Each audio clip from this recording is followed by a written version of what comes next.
수출 기업을 위한 그 상대 국가의 해외 인증, 뭐 절차라든지 방법이라든지 어떤 요건에 대한 상담을 하고 있는데요.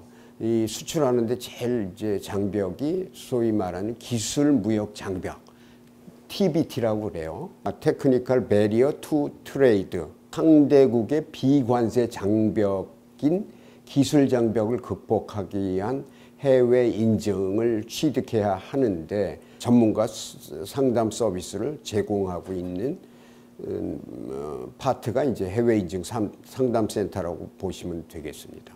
수출입 절차, 또 해외 인증, 수출에 따른 어떤 국제 계약, 무역 분쟁, 전자 상거래에 대한 분야를 이제 기술 전문가가 직접 콜센터를 통해서 홈페이지, 저희 그 홈페이지를 통하거나 또는 이제 고객이 내방에서 상담을 받을 수가 있습니다.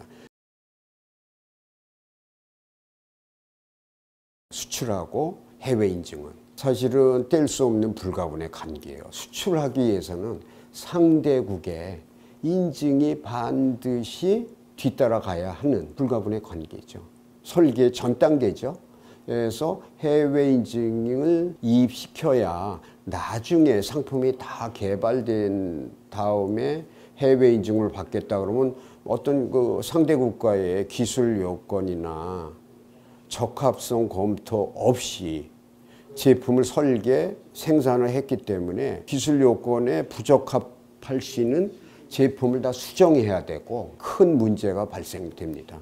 그렇기 때문에 그 상품 기획 단계, 늦어도 설계 전 단계에서는 해외 인증에 대한 개념 도입, 어떤 취득 이런 것들이 들어가야 되는데 그 나라 상대국의 어떤 요건, 규제 사항, 인증을 받기 위해서는 그 나라의 요건에 만족해야 되니까 뭐 제한 사항도 있고 금지 사항도 있고 적합하게 맞춰야 되는 사항들도 많거든요.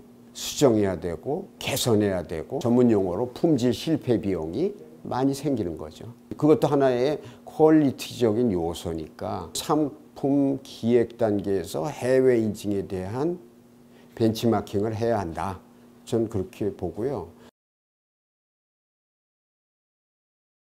멸치권 현망 수산업 협동조합이라고 있어요. 미국에 수출하기 위해서 FDA 시설 등록을 해야 돼요. 그러니까 시설 등록이라 하면 가공식품을 제조, 가공, 포장, 보관하는.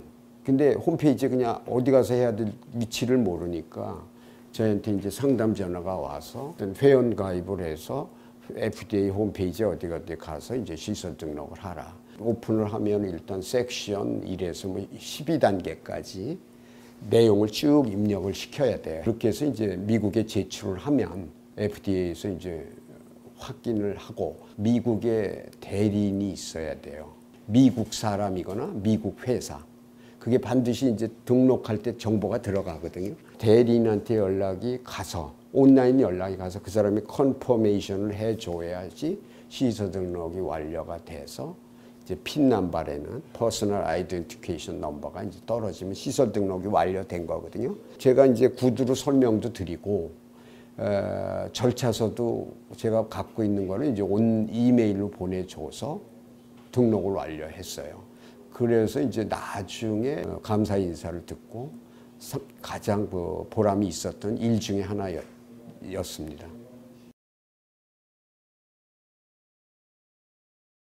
유럽 규격 인증이라든지 지역 규격이라든지 규격을 제정을 해서 그 규격에 만족해야지 인증을 부여하는 해외 인증을 주는 뭐 그런 그 GS 어떤 인증, GSO 국가 규격 인증도 있고요. 단체 규격도 있습니다. 가전기기 협회에서 부여해주는 규격도 있고 그래서 규격 종류는 수만 가지라고 보시면 돼요. 전 세계적으로. 일단은 이제 동종업체에 뭐 동종류 제품들이 많이 있을 겁니다. 그 업체가 해외 인증을 취득했다 그러면 일단 벤치마킹을 하라. 인증을 받게 되면 또 조회할 수 있는 사이트도 있고 그래요. 무슨 인증을 받아야 되는지 그거를 이제 파악하라. 생산해서 수출하고자 하는 제품이 어떤 인증이 해당하는지를 일단 파악을 해야 됩니다. 자기네 제품에 해당되는 일반 요건 및 기술 요건을 또 파악을 해야 돼요.